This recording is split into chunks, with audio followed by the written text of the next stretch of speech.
기도하시겠습니다. 아버지 하나님, 오늘도 오후 시간에 또 하나님의 말씀을 상고하려고 합니다. 하나님, 참 우리에게 고난을 주셔도 우리를 영 버리시는 것 아니고 참 우리 마음 안에 하나님을 향한 참 간절함을 회복시키시고 또 하나님을 힘있게 붙들기 위해서 오히려 고난을 허락하신다 하신 말씀을 읽었습니다. 하나님, 우리에게 고난을 능히 이길 수 있는 믿음을 늘 허락해 주시기를 구하고, 참 우리 마음속에서 낙심될 때마다 하나님께서 결코 우리를 버리지 아니하시는 분이심을 믿는 믿음을 얻게 하여 주시옵소서. 참으로 과거의 어떤 일이든지 또 장래의 어떤 일이든지 현재의 어떤 일이든지 하나님의 사랑에서 우리를 끊을 수 없다 하셨사온데 이 말씀 꼭 믿을 수 있도록 도와주시옵소서. 과거에 저지른 우리의 어떤 죄라도 또 얼마나 흉측한 반역이라도 하나님의 사랑에서 우리를 끊을 수 없고, 미래의 어떤 환난과 고난과 시험이 우리를 기다린다 할지라도 그 어떤 것도 우리를 하나님의 사랑에서 끊어졌다는 표시는 아님을 저희로 확실히 믿고 나아가게 하옵소서. 저희는 참으로 불량하고 저희는 참으로 죄가 많고 자주 범죄하고 자주 넘어지고 자주 배반하니 저희 행위를 보면 참으로 구원의 확신을 얻을 수 없고 저희 행위를 보면 하나님의 사랑도 확인할 길이 없습니다. 그러나 말씀의 약속을 저희가 믿고 하나님께서 저희를 부르사 하나님을 알게 하신 것을 확신하며 하나님께서 부르사 하나님의 영원하시고 신실하신 약속을 우리에게 주신 것을 저희가 알므로 그 약속을 힘있게 붙들고 또 그 약속 안에 영원한 사랑이 약속됨을 확실히 믿고 과거의 일이나 장래의 어떤 일도 하나님의 사랑에서 우리를 끊을 수 없음을 확실하게 믿으며 나아갈 수 있도록 도와주시옵소서. 오늘도 참으로 한 주간을 주님께 의탁하는 주일에 기도하옵기는 우리가 살아가는 또 한 주간이 주님과 동행하는 한 주간이 되게 해주시고 주님의 뜻을 잘 분별하는 한 주간이 되게 해주시고 주의 말씀에 좀 더 순종하는 한 주간이 되게 해주시고 저희의 어려움들이 물러가는 한 주간이 되게 해주시고 병자들이 치료받는 한 주간이 되게 해주시고 저희의 모든 고통과 문제들이 해결되는 한 주간 되게 하옵소서. 하나님께서 복 주시는 한 주간이 되게 하시기를 간절히 구하고 말씀 주시기를 구할 때 예수님의 이름으로 기도합나이다. 아멘.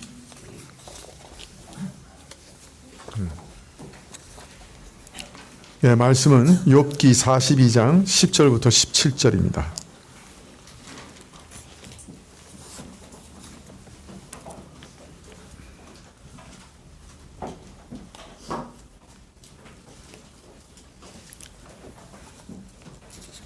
욥기 42장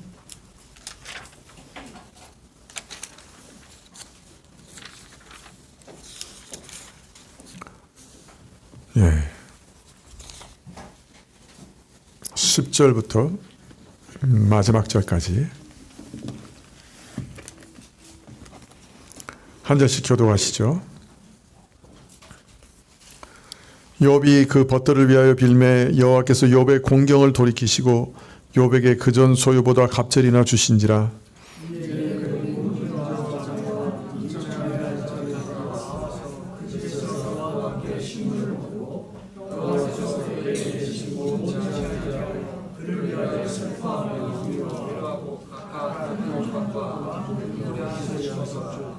여호와께서 욥의 모년에 복을 주사 처음 복보다 더하게 하시니 그가 양 1만 4천과 약대 6천과 소 1천 결이와 암나귀 1천을 두었고, 그가 첫째 딸은 여미마라 이름하였고 둘째 딸은 그시아라 이름하였고 셋째 딸은 게렌합북이라 이름하였으며,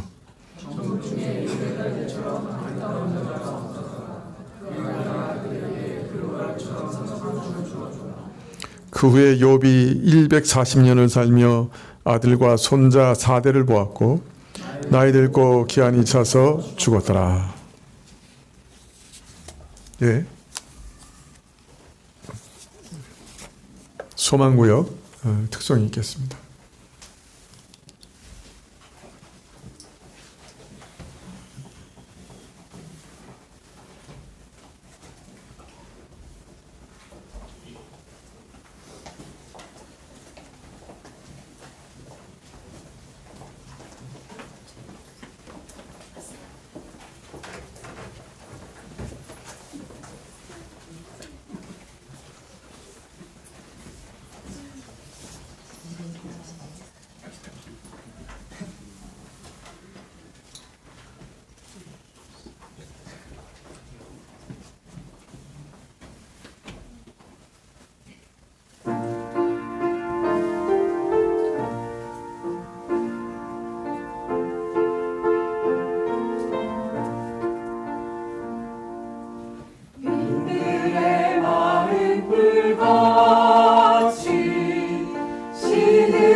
참되신 사랑의 언약 어길 수 있사오랴.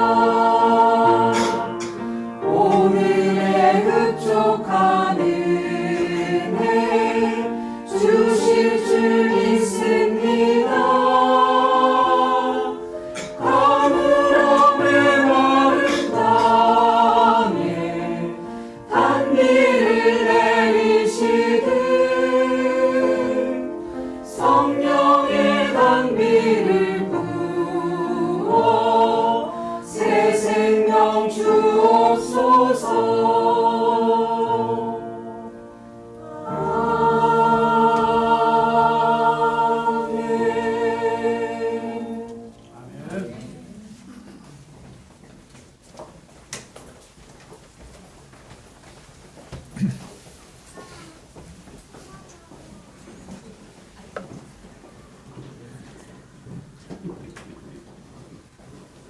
네, 감사합니다. 예, 오늘 욥기 마지막 강의 시간인데요. 하여튼 욥기만큼 고생한 기억이 없습니다. 아마 그 코로나 시대 때문에 조금 시간이 나지 않았으면 아마 엄두도 내지 못했을 것이라 생각이 들고요.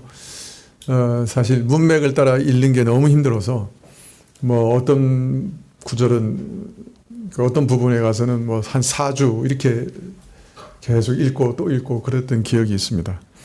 여튼 제가 분명한 거는 욥기 두 부분에 있어서는 지금까지 그 다른 어떤 주석에도 나오지 않는 해석을 했다고 저는 생각이 들고 그렇게 해야만 이제 아마 문맥이 좀 이어지지 않을까 이제 그렇게 보기도 했습니다. 글쎄 모르겠습니다. 하나의 은혜를 주시면 나중에 책으로 한번 낼까 싶기도 한데 좀 더 가다듬어야 되겠죠. 그래서 욥기하고 같이 준비한 게 잠언이었는데 잠언은 이제 어느 정도 읽어 나가다가 이제 코로나가 끝나가지고 잠언을 다 읽지는 못했습니다. 하여튼 여러분 기도해 주시면 나중에 이제 조금 더 연구해가지고 잠언도 한번 강해를 하면 좋겠다 그렇게 생각을 합니다. 잠언도 여러분 문맥이 있습니다. 사실 잠언을 문맥을 따라 읽지 않으면 잠언은 정말 아주 이상하게 읽을 수도 있거든요. 그냥 처세수를 가르치는 그런 것으로 이해하기가 쉬운데 사실은 잠언도 문맥이 있습니다. 그래서 이제 그 문맥을 따라 이제 읽어 나가면서 교훈을 찾아내는 것이 어려운 일인데요. 한 반 정도는 읽었어요. 근데 코로나가 이제 끝나가지고 언제 다시 이제 시작할 수 있을지는 잘 모르겠습니다. 하여튼 기도해 주시면 좋겠는데요. 자, 하여튼 욥기는 우리가 이제 고난에 대해서 또 배워야 할 책이기도 합니다. 사실 욥기가 지난 시간에 말씀드리기에는 하나님의 절대적인 주권에 대한 것과 우리 인간이 그 주권 앞에서 어떻게 서야 되는가 하는 것에 대해서 말씀하시는 어떤 그게 주제라고 할 수 있다고 말씀드렸죠. 그러나 또 동시에 욥기는 우리 고난에 대한 자세를 우리에게 가르치는 건 틀림없습니다. 그래서 오늘은 우리가 욥기를 통해서 고난에 대해서는 또 우리는 무엇을 배워야 하는가 하는 것을 좀 마지막으로 살펴보려고 합니다. 그리고 이제 오늘 읽은 본문들 이제 다시 해석하고 마치려고 하는데요. 사실 구약의 지에서는요, 이렇게 가만히 보면요, 신약 말씀의 주석일 때가 많아요. 그러니까 전도서 같은 경우는 사실 신약의 한 말씀의 주석이라고 할 수 있습니다. 고린도전서 15장 19절을 보면 만일 그리스도 안에서 우리가 바라는 것이 다만 이 생뿐이면 모든 사람 가운데 우리가 더욱 불쌍한 자리라. 그러니까 우리가 그리스도 안에서 바라는 게 이 땅의 것이라고만 이 땅의 것이기만 한다면 사실은 우리가 이 세상에서 제일 불쌍한 사람일 것이다 라는 말씀인데요. 전도서가 그 얘기를 하고 있어요. 만약 우리가 이 땅의 것만을 바라고 이 세상에서 산다면 우리 신자는 이 세상에서 제일 불쌍한 사람일 거다. 그거를 말하고 있는 게 전도서예요, 사실. 그래서 전도서는 그 고린도 전서의 말씀에 주석이라 이렇게 할 수 있습니다. 자, 그런데 욥기도 몇몇 신약 말씀의 주석이라고 할 수 있습니다. 욥이 고난에 대해서 말한 것을 사실은 신약에서 몇 마디 말씀으로 요약할 수가 있는 것이죠. 첫째는 로마서 14장 7절부터 8절의 주석이라고 할 수 있습니다. 로마서 14장 7절 8절은 이런데요. 우리 중에 누구든지 자기를 위하여 사는 자가 없고 자기를 위하여 죽는 자도 없도다. 우리가 살아도 주를 위하여 살고 죽어도 주를 위하여 죽나니 그러므로 사나 죽으나 우리가 주의 것이로다. 사단은 하나님께 욥이 까닭 없이 하나님을 경외하겠습니까? 라고 하는 치명적인 질문을 합니다. 이 말은 처음 우리가 강의할 때부터 말씀드렸지만은 인간 창조의 가장 깊은 본질을 건드리는 말이죠. 마귀는 여기서 하나님께서 인간을 처음 만드실 때부터 그 삶과 생존을 전적으로 하나님을 의존하게 만들어 놓으시지 않았습니까? 자, 이처럼 인간이 그 생존과 복리를 전적으로 하나님께 의존할 수밖에 없다면 이것이 인간 생존 조건이고 이것이 인간 조건이라면 인간에게 순수한 사랑과 경건을 기대할 수가 있겠습니까? 인간이 하나님께 나오는 건 다 자신들의 복리와 유익 때문에 나오는 거지. 그래서 하나님을 경외하는 거지.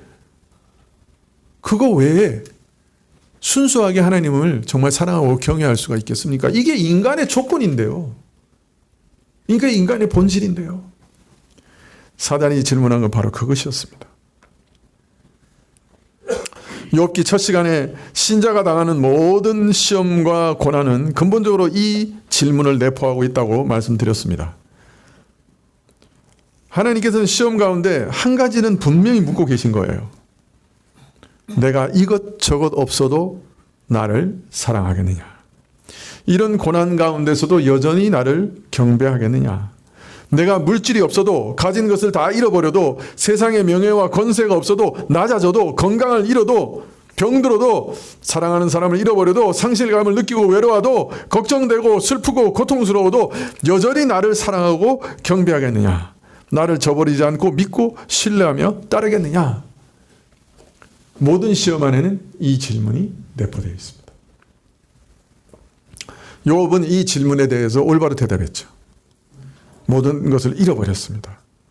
그러나 그는 악창이 나며 기와장으로 몸을 긁으면서도 하나님을 원망하지 않습니다.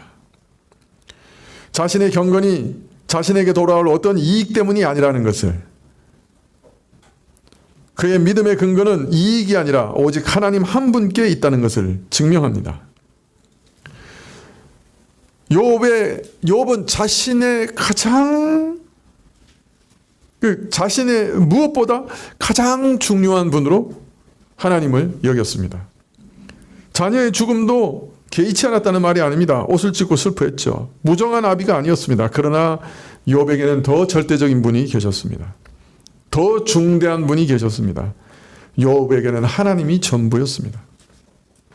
그렇기 때문에 하나님께서 베풀어 주신 모든 소유와 자식을 다 잃었을지라도, 자신에게 어떤 이익이 돌아올지 않을지라도, 오히려 손해와 재난만이 닥칠지라도 그는 믿음을 붙들었습니다. 간직했습니다. 그는 살아도 주를 위해 살고 죽어도 주를 위해 죽는 믿음의 사람인 것을 증명했습니다. 우리가 살아도 주를 위해 살고 죽어도 주를 위하여 죽나니. 이 욥은 바로 이런 믿음의 사람이라고 하는 것을 욥기를 통해 증거했습니다. 우리도 욥의 이런 믿음을 본받으면 좋겠습니다. 욥기는 두 번째로 로마서 5장 3절부터 4절까지 말씀의 추석입니다. 다만 이뿐 아니라 우리가 환난 중에도 즐거워하나니 이는 환난은 인내를, 인내는 연단을, 연단은 소망을 이루는 줄 알미로다. 욥의 고난은 천상의 회의에서 욥의 믿음과 경건을 인정하시는 하나님과 이것을 부인하는 사단 사이의 논쟁을 해결하는 과정에 주어졌습니다. 그러나 이 천상회의가 욥의 고난의 의미를 전부 말해줄 수 있는 것은 아닙니다. 이 일의 결과를 보고 판단하건대 하나님께서 욥에게 시험을 허락하신 것은 단순히 사단이 틀렸고 하나님께서 욥에 대한 판단이 옳다고 하는 것을 증거하고 확신시키시기 위함만은 아니었습니다. 오히려 이 모든 시험의 근본적인 동의는 욥의 유익에 있었습니다. 엘리후의 말처럼 고난 가운데 자신의 죄와 부족함을 더 깊게 깨닫게 되고 하나님을 귀로만 듣던 사람이 눈으로 볼 수 있는 그런 은혜를 얻게 하시기 위해서 저에게 하나의 연단으로 허락하신 고난이었던 것이죠. 이런 의미에서 욥은 환난이 결코 우리를 절망케 하는 것이 아니라, 우리가 품은 소망을 환난이 끝장내는 것이 아니라, 오히려 환난은 인내를, 인내는 연단을, 연단은 소망을 분명하게 하는 것임을 우리에게 보이시는 책이라고 할 수 있습니다. 고난은 우리에게 인내를 요구합니다. 그리고 인내 가운데 우리 성품은 연단됩니다. 마치 쇠가 금이 용광로 가운데 순수해지는 것처럼 우리 믿음도 순수해집니다. 이러한 믿음은 장차 우리가 얻게 될 소망을, 그 소망의 나라를 확증하고 확신시켜 줍니다. 성도에게 있어서 고난은, 하나님의 뜻으로부터 나온 고난은 결코 해가 되는 것은 아닙니다. 이런 고난은 우리 유익을 위해 하나님께서 허락하시는 것이죠. 성도에게 고난은 오히려 인내는 연단을 이루어 더욱 굳건한 믿음과 소망으로 살게 하시는 은혜의 수단에 불과한 것입니다. 물론 이것은 죄로 인해서 받는 연단도 마찬가지입니다. 우리는 죄로 인해서 대부분 연단을 받죠. 그러나 신자는 죄로 인한 심판을 받지 않습니다. 여러분, 만일 우리 죄로 인해서 바로 우리 죄의 값대로 심판을 받으면 어떻게 되겠어요? 우리 바로 지옥으로 가야죠. 우리가 받는 모든 시험과 고난은 심판이 아닙니다. 물론 일종의 심판의 성격을 띠기도 합니다. 우리 죄로 인해서. 그러나 그것은 근본적으로는 연단의 성격을 가지고 있습니다. 죄를 버리게 합니다. 거룩하게 합니다. 새롭게 합니다. 그래서 우리의 모든 시련과 시험은 연단의 성격을 가지고 있습니다. 그래서 우리의 모든 환난은 인내를 낳고, 인내는 연단을 낳고, 연단은 우리에게 참 소망을 이루게 된다고 하는 이 말씀은 모든 시험에서 항상 옳습니다. 그렇기 때문에 우리 신자에게 있어서는 환난이 다가올 때는 오히려 기뻐해야 됩니다. 본질을 알면, 내가 이 일로 인해 순수해지겠구나. 이 일로 인해 내가 하나님께 더 가까이 갈 수 있겠구나. 이 일로 인해 지금까지는 귀로 들었던 하나님을 이제 눈으로 볼 수 있겠구나. 내가 하나님을 더 붙들게 되겠구나. 이렇게 생각하셔야 돼요. 낙심하거나 하나님이 나를 버리셨다. 이렇게 생각하는 것은 큰 오해입니다. 욥기는 바로 그것을 우리에게 가르쳐주고 있습니다. 세 번째는 로마서 11장 33절 이하의 주석입니다. 깊도다 하나님의 지혜와 지식에 부요하며 그의 판단은 측량치 못할 것이며 그의 길은 찾지 못할 것이로다. 누가 주의 마음을 알았느냐? 누가 그의 모사가 되었느냐? 누가 주께 먼저 드려서 갚으심을 받겠느냐? 이는 만물이 주에게서 나오고 주로 말미암고 주에게로 돌아갑니다. 영광이 그에게 세세히 있으리로다. 깊도다 하나님의 지혜와 지식에 부요하며 그의 판단은 측량치 못하며 그의 길은 찾지 못할 것이다. 우리 인간은 하나님의 경영을 다 알 수 없습니다. 하나님의 경영은 인간에게 여전히 신비입니다. 지난 시간에 말씀드린 대로 1장에서 천상에서 어전회의에 사단의 참소가 이 욥의 진정한 고난의 원인은 아닙니다. 욥의 고난받게 된 지상 역사에 있어서 가까운 원인일 수는 있지만은 먼 원인, 하나님 안에 감춰져 있는 진정한 원인은 아닙니다. 욥의 모든 고난의 원인은 하나님의 신비한 작정에 있습니다. 하나님께서 먼저 이걸 작정하셨고, 참 우리가 알 수 없는 원인을 가지고 이 일을 시작하셨습니다. 사단에게 내가 내 종 욥을 유의해서 봤느냐? 욥의 문제를 먼저 사단에게 꺼내셨습니다. 이 일의 근본적인 원인은 하나님의 신비한 작정에 있는 것이죠. 자, 그런데 문제는 이 모든 신비는 우리 인간의 지혜와 인지 범위를 훌쩍 뛰어넘는 차원입니다. 그러므로 우리는 하나님 안에 이런 신비가 있다는 것을, 하나님의 경륜 가운데는 하나님의 말할 수 없는 자유가 있다는 것을 인식하고 우리가 그것을 잘 깨우치고 있어야 합니다. 욥기는 바로 그걸 우리에게 가르쳐주고 있는 책입니다. 깊도다 하나님의 지혜, 깊도다. 누가 그것을 다 깨달을 수 있겠는가? 욥은 하나님의 일하심을 이해할 수 없어서 그것 때문에 의문을 쏟아냅니다. 자, 그런데 참 기이한 것은 하나님을 믿고 있고 또 믿음을 놓을 수도 없어요. 그런데 하나님이 일하시는 방식은 이해할 수가 없어요. 그래서 비명을 지릅니다. 자, 그런데 이것은 욥에게만 일어나는 일이 아니에요. 우리는 예수님 안에서 궁극적인 승리를 알고 있어요. 믿고 있습니다. 무엇보다도 우리를 주 예수 그리스도 안에 있는 하나님의 사랑에서 끊을 수 있는 것이 아무것도 없다는 것을 우리가 알고 있어요. 그런데도 신앙생활은 만족스럽지 않습니다. 그리고 하나님의 이 통치에 온전히 복종하는 사람들도 매우 소수입니다. 우리는 우리 하나님이 창조주시고 구원자시고 심판자이신 것을 믿습니다. 우리는 우주와 역사와 자신의 운명에서 하나님의 선하심과 의로우심이 결국 승리하실 것도 압니다. 그러나 현실은 만족스럽지 않습니다. 자, 그러면 자신의 인생에 불만이 있거나 고난을 이해하지 못하는 사람은 믿음이 없는 것입니까? 결코 그렇지 않습니다.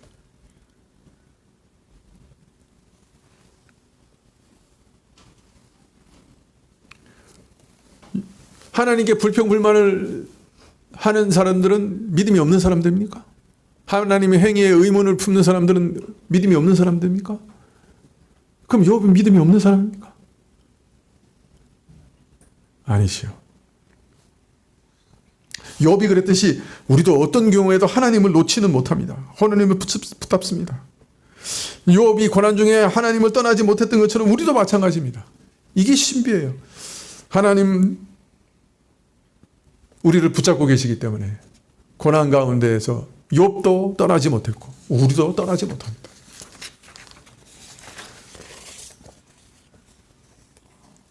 사실 우리가 스스로 믿는 것도 아니죠. 하나님께서 우리를 붙잡고 계시기 때문에 믿는 것이고 사실 도망가고 싶어도 도망가지를 못합니다. 하나님이 우리를 붙들고 계시기 때문에. 그런데 현실에서 우리는 비명을 지르고 살아갑니다.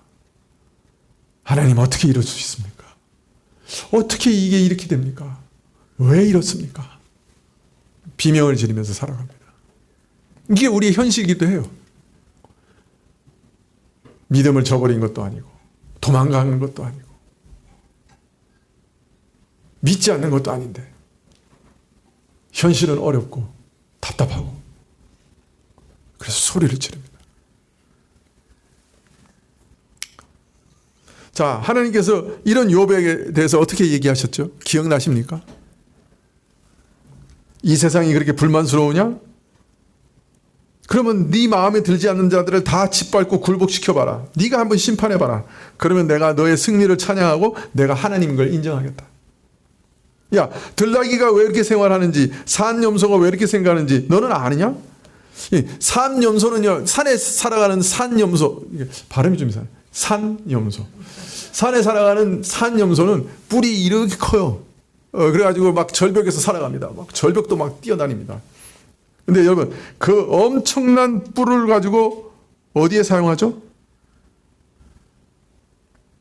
자기를 잡아먹으려고 다가오는 맹수에게 들이받습니까? 그런 산염소 봤어요? 여러분, 동물의 왕국 안 보시는군요. 그 뿔 이렇게 난 산염소가 그 거대한 뿔로 뭘 합니까?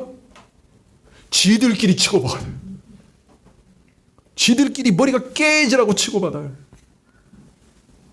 그거 한 대 맞으면 아마 무슨 맹수라도 나가 떨어질 거예요. 꼴통이 깨지도록 쥐들끼리 치고받는데, 싸울 때 사용하는데, 표범이나 늑대나 맹수가 달라들면 얘네들은 뿔을 들이미는 게 아니라 꽁무니를 칩니다. 걸음아 나 살려라 그러고 도망칩니다. 욥기에서 하나님이 그 얘기하시는 거예요. 야, 내가 생각이 없어서 염소를 그렇게 만들 줄 아느냐?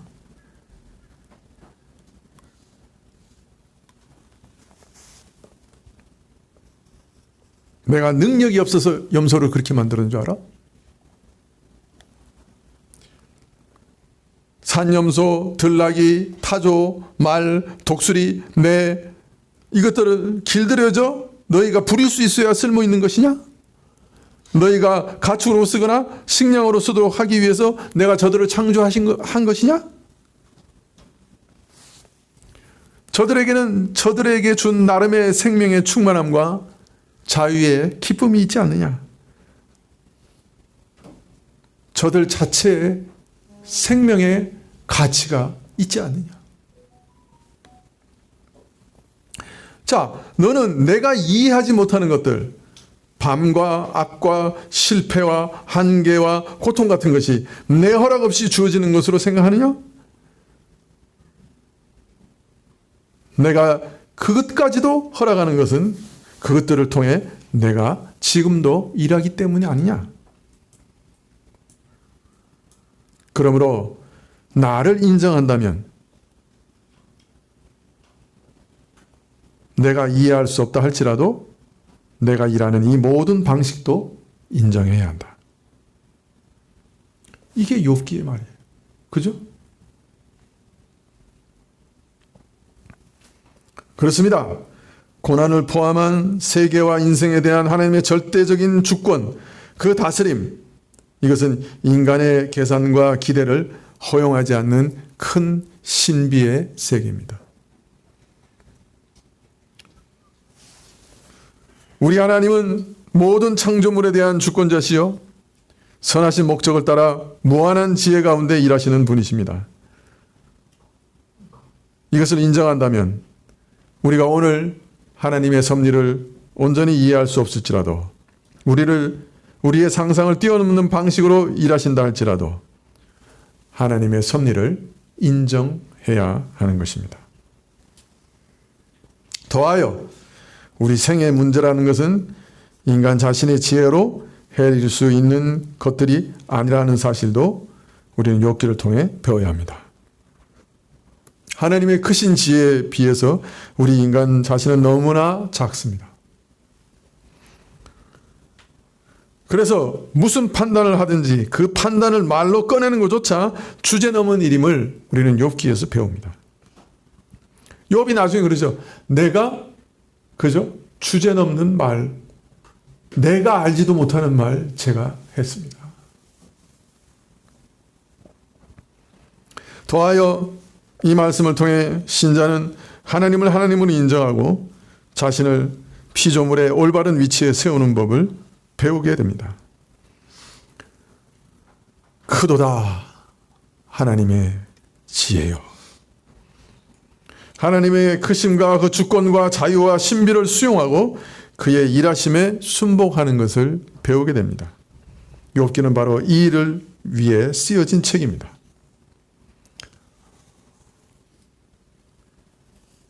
인간이 겪고 있는 모든 상황은 인간 지혜로는 오직 혼돈으로 보일 뿐입니다. 하나님이 다스린다는 믿음에도 불구하고 사실 우리 신자들이 겪는 세계는 우리를 좌절시키는 혼돈과 악, 모순과 부조리가 항상 가득 맴도는 곳입니다. 하지만 우리의 판단과 지혜 위에 그리고 그 너머에서 역사하시는 하나님의 경륜 가운데는 혼돈과 악마저 여전히 질서입니다.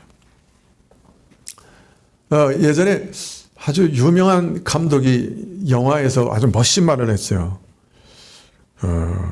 혼돈은 아직 해독되지 않은 질서라. 누군지 그 감독 이름을 잃어버렸는데 혹시 아세요?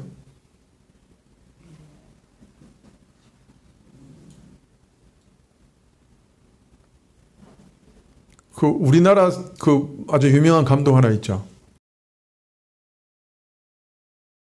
봉준호?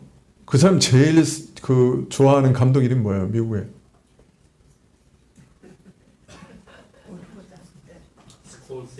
스콜세이지? 아닌 것 같은데. 혹시 아세요? 누구? 맞아요? 그 사람이 했나? 하여튼 영화에 이렇게 멋진 자막이 하나 떴어요. 혼돈은 아직 해독되지 않은 질서다. 전율했어요. 멋있는 말이잖아요. 근데 우리에게는 아무 상관없어요. 그러나 하나님께는 맞는 말이에요. 하나님께는 맞는 말이에요. 우리에게는 혼돈으로 보여요. 그러나 그것은 여전한 질서예요.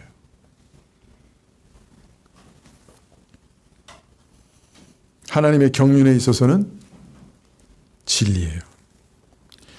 지금 해독되지 않았을 뿐 우리 파악을 넘어서는 하나님의 질서가 복되게 운영되는 곳이 이 세계입니다. 우리는 이 사실을 믿어야 합니다. 이처럼 우리 지혜를 넘어서는 하나님의 지혜와 하나님의 질서를 받아들이는 것, 이것이 고난이 우리에게 가져다주는 최고의 선물입니다. 이해할 수 없음을 넘어서는 이해, 믿을 수 없음을 넘어서는 믿음, 이것이 욥기가 가르쳐주는 믿음입니다. 하나님의 크심과 주권, 자유, 신비를 인정하고 겸손히 그 앞에 무릎 꿇으며 측량할 수 없는 하나님의 지혜와 판단 앞에서 불평하고 원망하는 대신에 그의 의로우심과 선하심을 믿고 따르며 혹 우리가 당하는 고난의 이유를 알 수 없을지라도 하나님을 끝까지 신뢰하며 하나님을 경외하고 악에서 떠나는 것이 참 지혜다 하는 것을 욥기는 우리에게 알려주고 있습니다. 여러분, 이해를 뛰어넘는 이해, 믿을 수 없을 때 믿는 믿음을 다 얻으시기 바랍니다. 욥기가 바로 그것을 우리에게 가르치고자 합니다. 자, 욥기는 또한 우리 예수님의 고난에 대해서도 가르쳐주는 게 있습니다. 우리가 지금까지 욥기가 주는 고난에 대한 교훈을 살펴봤는데요. 마지막으로 욥이 예수님의 예표로서 가지는 의미를 좀 살펴보려고 합니다.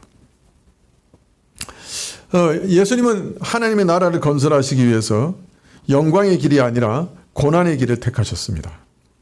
시간과 공간에 묶여 사는 육체를 입으시고 이 땅에 오셔서 순종의 외길을 걸어가셨습니다.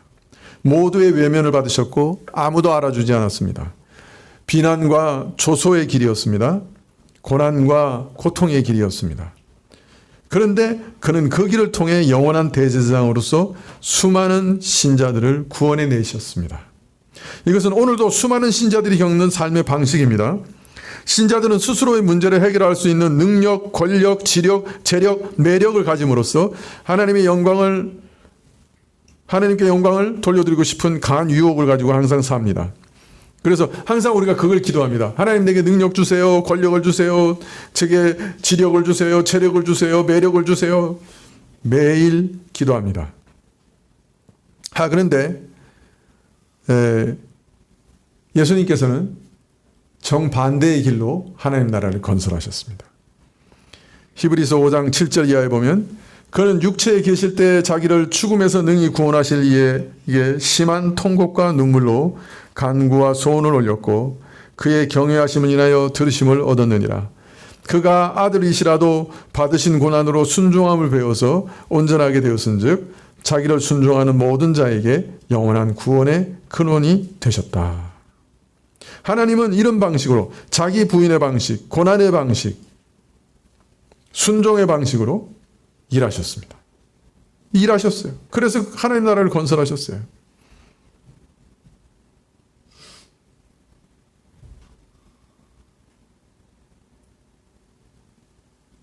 우리는 하나님이 일하시는 이러한 방식, 이러한 지혜, 이러한 능력에 대한 항복이 필요합니다. 그렇지 않으면 일평생 가치 없는 길, 하나님의 능력을 제한하는 길, 심지어 하나님을 거스리는 길을 일생 내내 걸어가게 될 것입니다. 여러분, 한 가지 예를 들어볼까요? 우리가 성경 공부 시간에 잠깐 얘기했지만은, 여러분, 믿지 않는 남편을 믿게 하는 방식이 어떤 방식이 있습니까? 우리는 남편을 윽박지르고 위협하고, 야 인간아, 이렇게 좋은데 왜 안 믿어? 당신 안 믿으면 밥 안 차려주는 줄 알아. 이번에는 교회 가. 까불지 말고.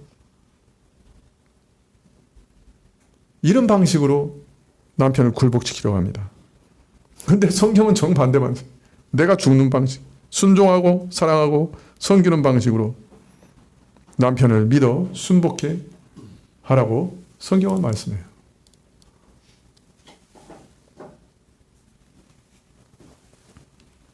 우리는 늘 하나님 이게 뭐예요?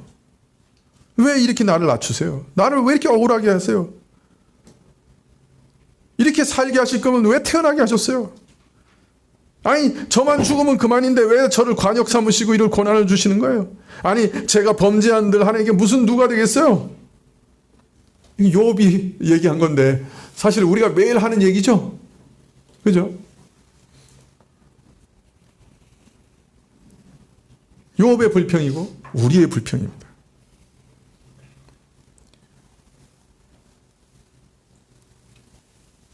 우리는 천국의 영광과 명예를 고난과 자기 부인과 순종을 통해서만 얻을 수 있다는 것을 마음에 들어하지 않습니다.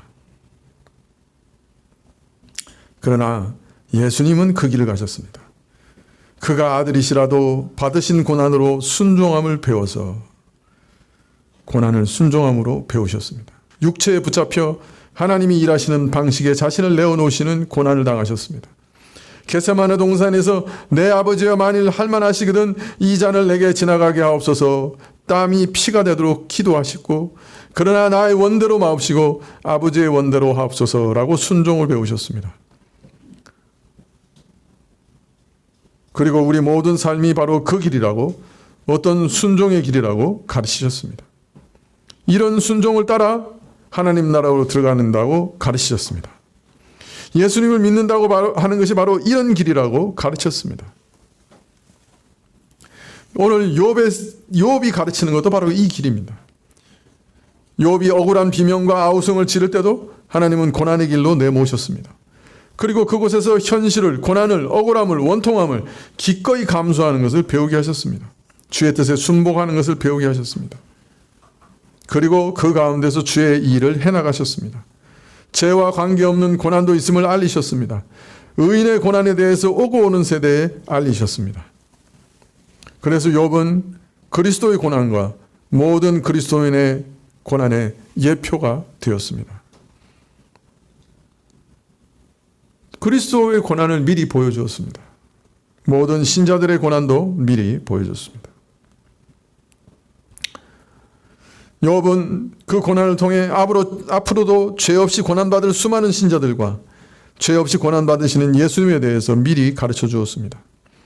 이처럼 우리 신자들은 예수님과 함께 고난 가운데서 순종을 배워나갑니다. 근데 놀라운 것은 이것을 배운 신자들은 외부적인 어떤 환경도 또 어떤 고난도 그를 좌절시키지 못합니다. 세상을 이기게 되고 원수를 이기게 되고 무엇보다 자기를 이기게 됩니다. 그래서 안정되고 성숙한 신자로 자라나게 됩니다. 하나님께서 세상을 이기시고 세상에서 자신의 일을 해나가는 방식은 우리의 생각과는 너무 다릅니다. 우리는 세상과 똑같은 권세와 능력과 힘과 그죠? 매력을 얻어서 이 세상을 정복하기를 원합니다. 근데 우리 하나님은 자신의 아들을 죽이시고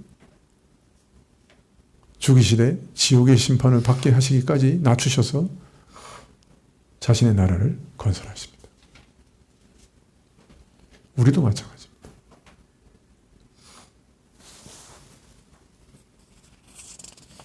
이것이 바로 예수님을 믿는 신앙의 본질이고 정점입니다. 욥은 바로 이러한 신자들과 예수님의 고난의 예표가 되었습니다. 자, 마지막으로 오늘 읽은 말씀들을 좀 살펴보고 마치려고 합니다. 오늘 말씀에서 하나님께서는 욥을 온전히 회복시켜 주셨죠. 10절에 42장 10절에 욥이 그 벗들을 위하여 빌매 여호와께서 욥의 공경을 돌이키시고 욥에게 그 전 소유보다 갑절이나 주신지라. 욥의 공경을 돌이키셨다 했는데 욥의 사로잡힘을 돌이키셨다 그런 뜻입니다. 육신도 회복시켜 주셨겠죠. 그 사로잡히면서 회복시켜 주셨으니까. 또 그의 소유의 갑절이나 주셨습니다. 영육간의 갑절이나 주신 거예요. 하나님께서 허락하시는 모든 고난은 이처럼 한계가 있다 하는 것을 보여주십니다. 회복의 때가 있는 것이죠. 11절에 이에 그의 모든 형제와 자매와 및 전에 알던 자들이 나와서 그 집에서 그와 함께 식물을 먹고 여호와께서 그에게 내리신 모든 재앙에 대하여 그를 위하여 슬퍼하며 위로하고 각각 금 한 조각과 금고리 하나씩 주었더라.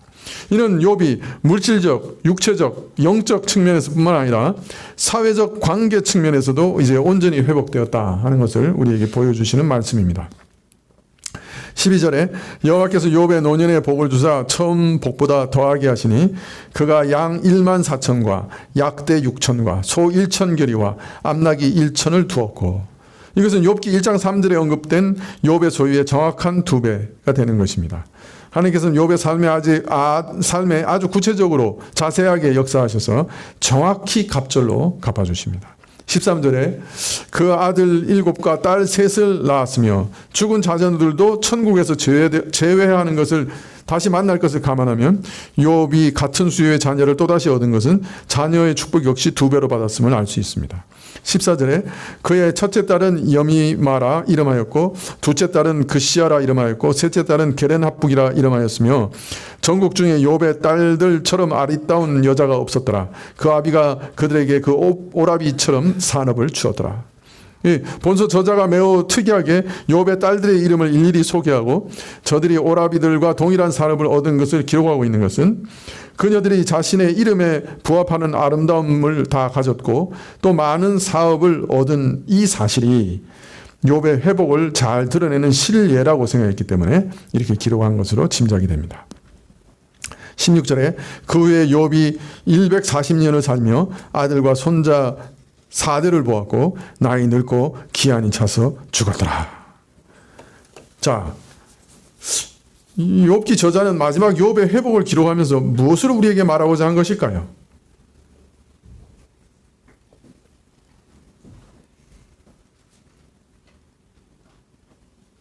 믿음의 사람들은 이 땅에서 이렇게 보상을 받는다고 하는 것을 알리고 싶으셨던 걸까요? 아니면 믿음의 사람들은 끝내 영원한 보상을 받는다는 사실을 알리고 싶으셨던 걸까요?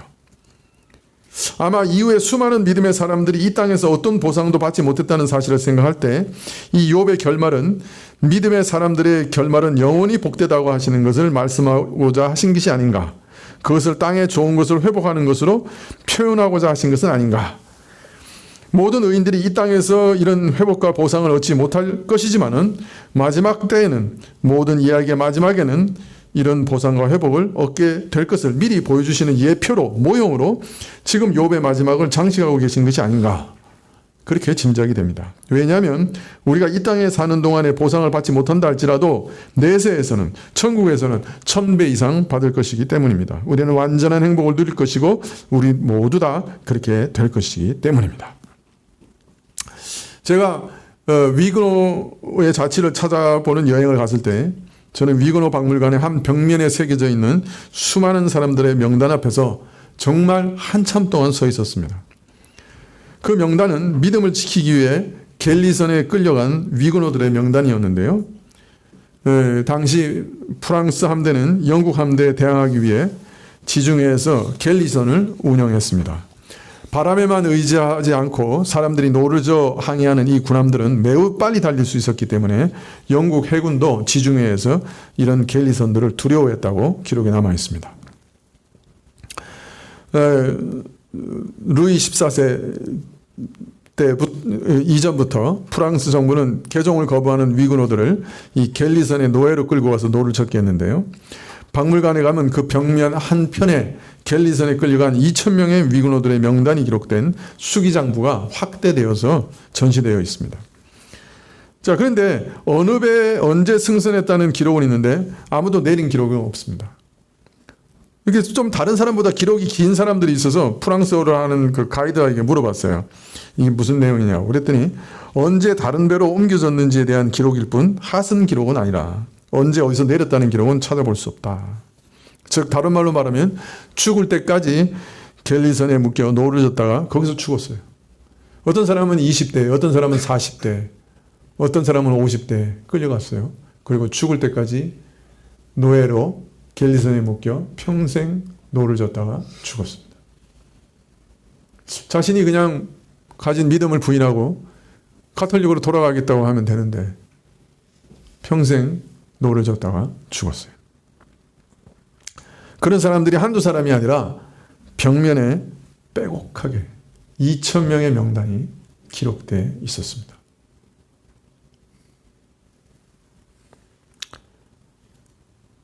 여러분, 단번에 순교하는 것이 훨씬 편하지 않았을까요? 어느 게 편할까요? 한 번에 차라리 목이 잘려서 죽는 게 편하지 않았을까요? 어떤 사람은 20년, 어떤 사람은 40년.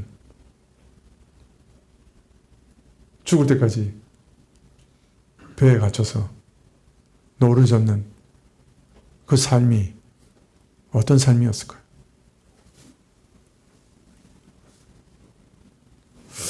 저는 그 벽면에서 이런 생각이 났습니다. 이런 말씀이 생각났어요. 마태복음 20장 21절에 예수께서 가라사대 무엇을 원하느냐? 가로되 이 나의 두 아들을 주의 나라에서 하나는 주의 우편에 하나는 주의 좌편에 앉게 명하소서. 예수께서 대답하여 가라사대 너희 구하는 것을 너희가 알지 못하는도다. 나의 마시는 잔을 너희가 마실 수 있느냐? 저희가 말하되 할 수 있나이다. 가라사대 너희가 과연 내 잔을 마시려니와 내 좌우편에 앉은 것은 나의 줄 것이 아니라 내 아버지께서 누구를 위하여 예비하셨든지 그들이 얻을 것이니라. 요한과 야고보가 자기 어머니를 사주해서 예수님께 저희 하나님 나라의 좌편과 우편에 영의정 좌의정 삼아주세요. 그런 장면입니다. 예수님께서 너희 구하는 것을 정말 알지 못하는구나. 너희가 내가 받아야 하는 고난의 잔에 참여할 수 있겠느냐. 두 사람이 물론입니다. 그래, 너희가 내 고난의 잔에 참여할 것이다. 그러나 하나님 좌우편에 앉는 것은 내가 정하는 것 아니라 하나님이 정하신 거다.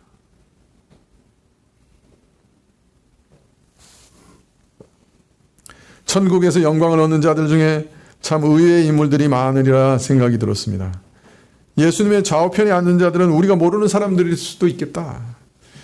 갤리선에 끌려간 위그너들도 이 땅에서는 그 어떤 보상도 회복도 얻지 못했지만은 아마 그 나라에서는 최고의 영광을 얻지 않았을까요? 그 마지막은 욥의 마지막에 얻은 놀라운 회복과 같지 않았을까요? 다만 이 땅이 아니라 영원한 곳에서 그 회복을 얻지 않았을까 그렇게 생각하게 되었습니다.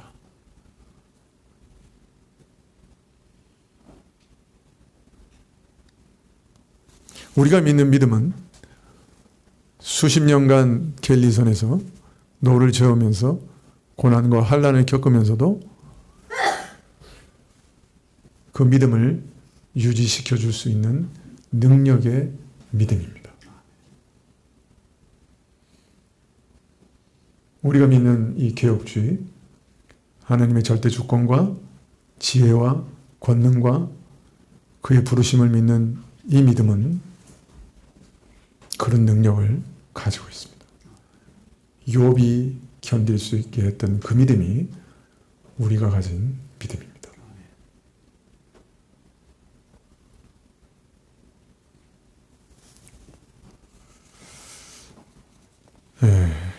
우리가 살펴본 대로 욥에게 있어서 믿음은 교리적인 진술로 이루어진 논리적인 체계가 아니었습니다.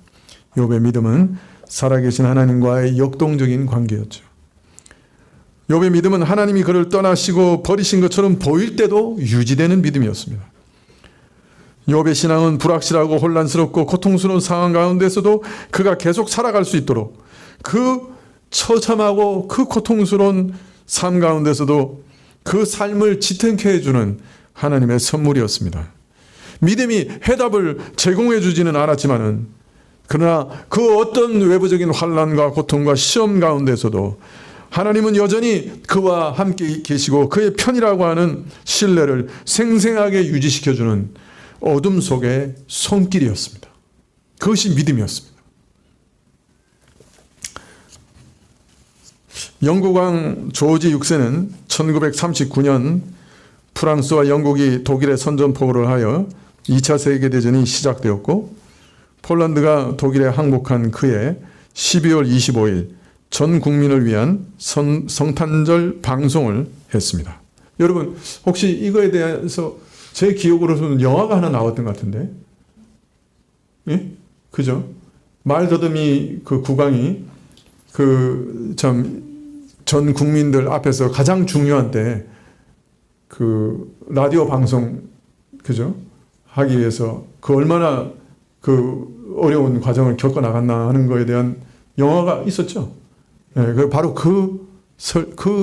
저 스피치입니다. 그 성탄절 스피치에서 그가 아주 중요한 한 말을 인용합니다. 이렇게 인용합니다. 나는 새해 문에 서 있는 사람에게 이렇게 말했습니다. 이게 성탄절 방송이니까 나는 새해 문에 서 있는 사람에게 이렇게 말했습니다. 미지의 세계로 안전하게 걸어 들어갈 수 있도록 빛을 주시기 바랍니다. 그러자 그는 이렇게 대답했습니다. 나가서 어둠으로 들어가시오. 당신의 손으로 하나님의 손을 붙드시오. 그것이 어떤 빛보다 나으며 알려진 그 어떤 길보다 더 안전할 것이오.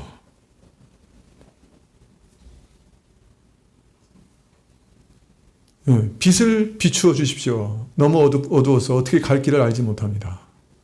그럴 때 대답했습니다. 어둠으로 들어가시오. 그러나 당신의 손으로 하나님의 손을 붙잡고 어둠으로 들어가시오. 그것이 그 어떤 빛보다 알려진 그 어떤 길보다 더 안전할 것이오. 여러분, 오늘같이 어둠 속에 서 있는 때가 우리 인생에 별로 없는 것 같습니다. 전 세계적으로 격변이 일어나고 전쟁의 소문이 일어납니다. 중국이 언제 대만을 침공할지 모르는 그런 때가 되었습니다.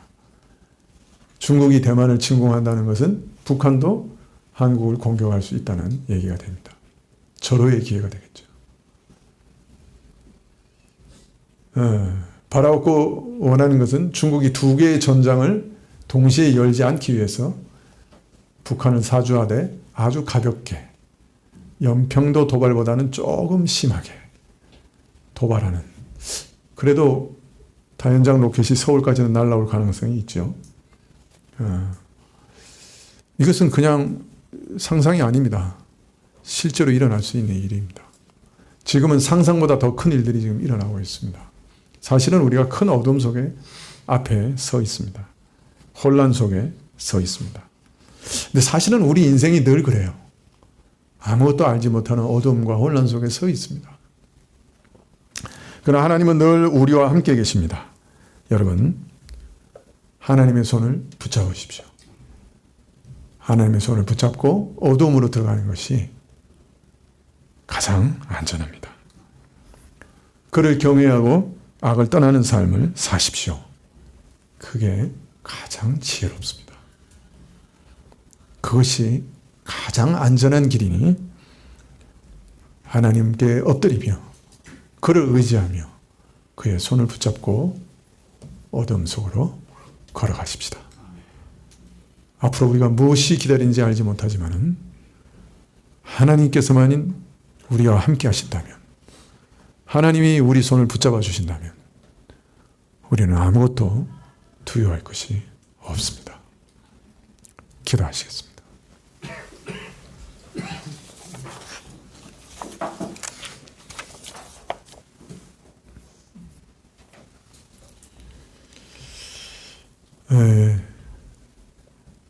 우리가 나이가 들면서 점점 우리 인생이 많은 짐을 져야 되는 것, 아주 무거운 짐들을 짊어져야 하는 것 발견하게 됩니다. 시대도 점점 어두워지고 혼란이 극에 달하고 앞으로 이 세계의 역사가 어떻게 진전되어 갈지 알 수 없는 어둠의 때입니다. 교회는 더 큰 어두움의 직면에 있고 정말 교회의 생사와 존립이 어찌 될까 두려워하며 떠는 때입니다. 그러나 욥이 만났던 그 하나님, 그 어떤 상황에서도 자신의 사람들을 버리지 않으시는 하나님, 그 하나님을 우리가 알고 배웠습니다. 이 욥의 하나님께 저희가 손을 내밉니다. 주님, 이 무거운 인생길 가운데, 이 혼란스러운 세계 가운데, 이 고통스러운 교회 가운데 저희 손을 붙잡아 주십시오. 저희와 함께 걸어가 주십시오. 저희 영혼과 앞날을 주님께 온전히 의탁합니다. 예수님의 이름으로 기도합나이다. 아멘. 하늘에 계신 우리 아버지시여, 이름이 거룩히 여김을 받으시오며 나라의 임하옵시며 뜻이 하늘에서 이룬 것 같이 땅에서도 이루어지이다. 오늘날 우리에게 이러한 양식을 주옵시고 우리가 우리에게 죄 지은 자를 사하여 준 것 같이 우리 죄를 사하여 주옵시고 우리를 시험에 들게 하지 마옵시고 다만 악에서 구하옵소서. 대개 나라와 권세와 영광이 아버지께 영원히 있사옵나이다. 아멘.